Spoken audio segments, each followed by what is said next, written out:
皆さんどうもこんにちは、たいのすけです。Adobe Fresco を使ってこのゼリーの絵を描きました。このように細かくて重厚な絵もフレスコで描くことができますよ。どのような手順と操作方法で描いたのか詳しく説明しながら絵ができていく様子をご覧いただきます。それではスタート。まず絵を描く準備をします。フレスコを起動します。するとホーム画面が表示されます。まずは用紙を準備します。新規ドキュメントからそのサイズを選びます。ドキュメントとは用紙のことですね。今回は独自のサイズにしたいのでカスタムサイズを選びます。ここでドキュメントの幅と高さを入力。ついでにタイトルもつけておきます。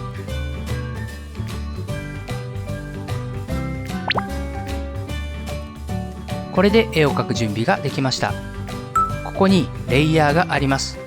背景と空のレイヤーが1つ。この2つがまずは準備されています。ではここから画面の構成を少し変えます。ここに参考写真、ここに絵を描く手順を表示しました。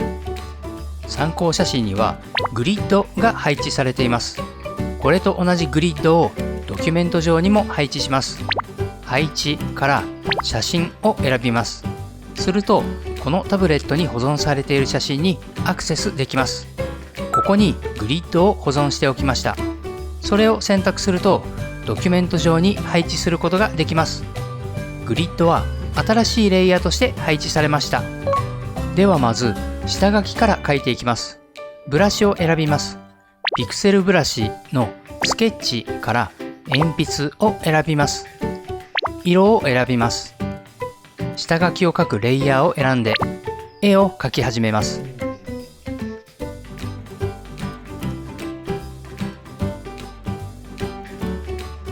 ゼリーの器を定規を使って描きます。ここに描画補助という定規のツールがあります。ここを長押しして円形の定規を表示します。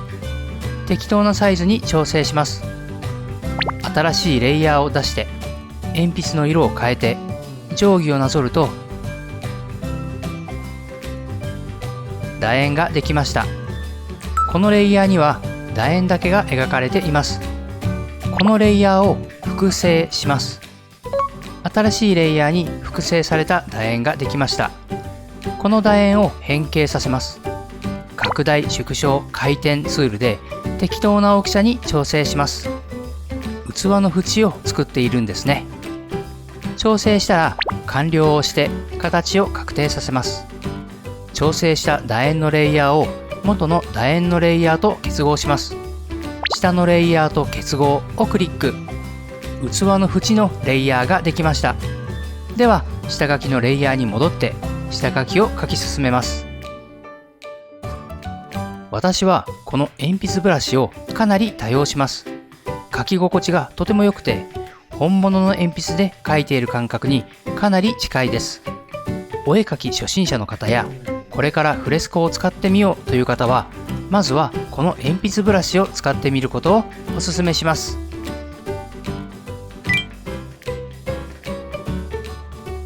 では次に線画を描きます。下書きレイヤーの不透明度を下げて線画の下敷きにします。線画は先ほど作った器の縁レイヤーに描いていきます。ブラシは引き続き鉛筆、色を黒にします。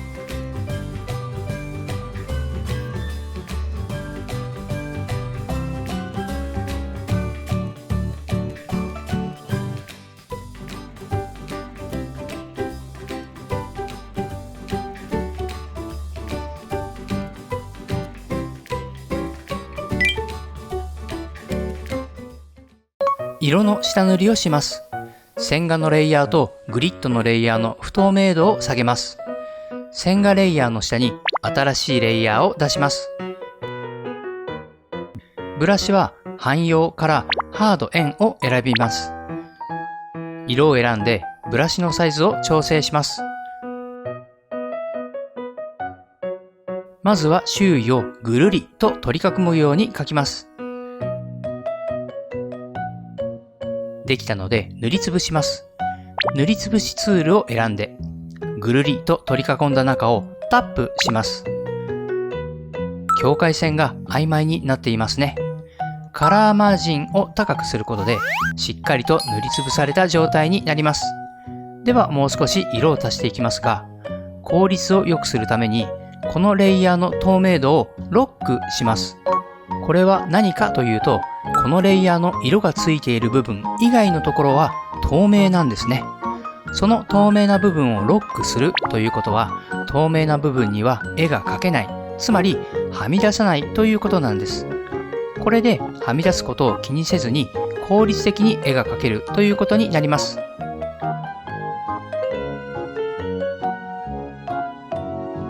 今追加した色の部分だけタッチを入れたいので、その部分を選択ツールの自動選択で一括選択します。ブラシをソフト円不透明にしてエアブラシ効果でタッチをつけます。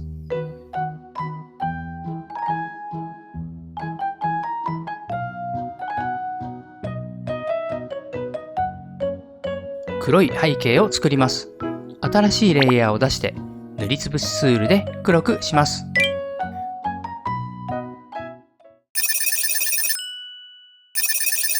では書き込んでいきます。透明度をロックしたままの状態の下塗りレイヤーに直接書き込みます。ブラシは基本鉛筆を使って書き込んでいきます。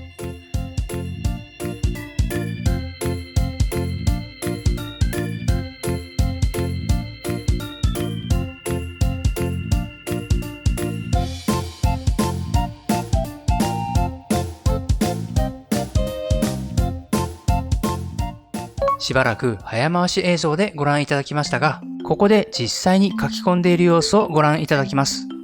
一部分を書き上げる様子をリアルタイムでじっくりとお見せしていくので、このシーンは見なくてもいいよという方は、この時間まで早送りしてください。まずは選択ツールで書く範囲を選択します。理由は、この部分の下塗りの色を変えたいのと、はみ出しを気にせずに書き込みたいからです。マーカーブラシを使って、その不透明度を下げて、タッチをつけながら全体を塗っていきます。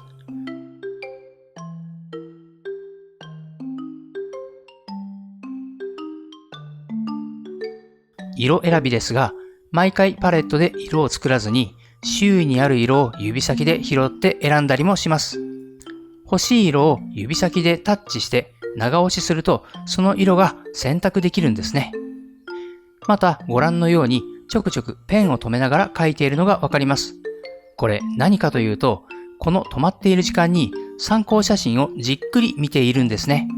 色は何かなとか、どこまで書き込もうかなとか、どの辺を手抜きしようかななど、いろいろ考えながら書き進めています。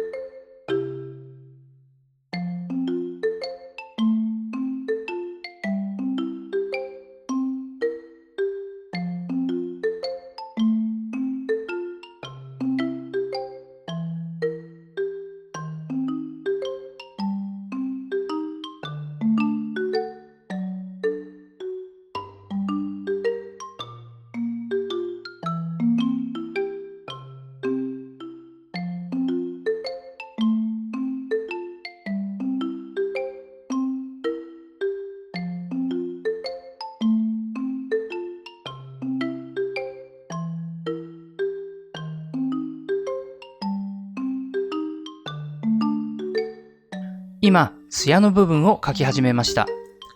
部分的に明るくしていっています。ご覧いただくと、先ほどまでに描いた模様が潰れずに透けて見えていますよね。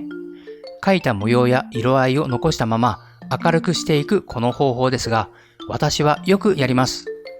書き込んでいるレイヤーの上に新しいレイヤーを出して、そのレイヤーの描画モードをスクリーンにします。スクリーンモードになったレイヤーに色を乗せると、その下にあるレイヤーの画像が明るく表示されます。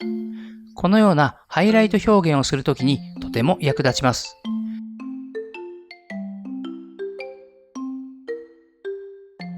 スクリーンレイヤーに載せる色を変えることで、このようにハイライトに表情をつけることができます。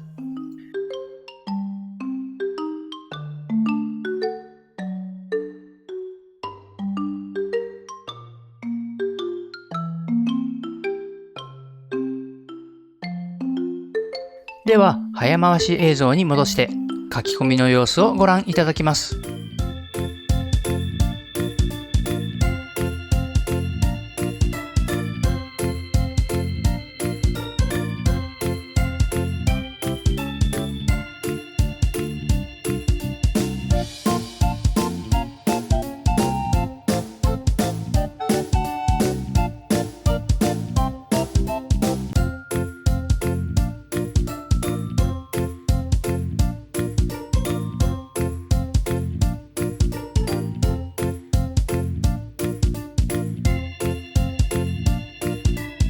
ということで、絵ができました。